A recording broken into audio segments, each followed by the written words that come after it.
మీరు బీజేపీ మద్దతు పలికిందని కృష్ణయ్య గారు నాకు చెప్పింది. బీజేపీ మద్దతు పలికితే బీజేపీ కింద పార్లమెంట్లో బిల్లు పెడితే ఎవరు ఆపుతారని నాకు అర్థం కాదు. మేము ఓటేయమా, కాంగ్రెస్ ఓటు ఓటేయడా, ఎవడు ఆపుతాడు? మద్దతు పలుకుడు అంటే ఇక్కడ కాదు కదా. ఒకసారి మోడీ గారి దగ్గర తీసుకుపోమన్నారు బీజేపీ వాళ్ళకి చెప్పరు, మేము కూడా వస్తాం. మోడీ గారి దగ్గర అపాయింట్మెంట్ ఇప్పింది, మేమందరం వస్తాం. మోడీ గారు ఒక్కసారి అనుకుంటే దెబ్బకే అయిపోతుంది. తెల్లారి బిల్లు పెట్టచ్చు, స్పెషల్ సెషన్ పెట్టచ్చు, బిల్లు పెట్టచ్చు, ఒడిసిపోతుంది. అంటే నేను అనేది ఏంటంటే ఇక్కడిక్కడ కొట్లాడుకున్నాడు, ఇక్కడ యుద్ధాలు చేసుడు, ఒకళ్ళ మీద ఒకళ్ళు మాటలు చేసుడు, పొన్నం ప్రభాకర్ మమ్మల్ని తిట్టుడు, మేము ఆయన తిట్టుడు, పొన్నం ప్రభాకర్ మళ్ళీ అడ్లూరు లక్ష్మణ్ తిట్టుడు మధ్యలో, ఇవన్నీ ఎందుకు ఊకే?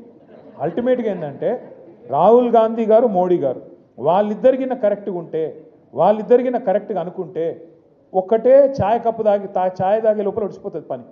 దీనికి మనం చేయాల్సింది కార్యక్షేత్రం ఇక్కడ కాదు. ఇక్కడ బంద్ మీరు ప్రకటించారు, దానికి మా నైతిక మద్దతు ఇస్తాం, తప్పకుండా మీతో నిలబడతాం. కానీ అసలు కార్యక్షేత్రం ఢిల్లీ. ఆ ఢిల్లీలో ఒక జంతర్ మంతర్ ధర్నాతో కాదు.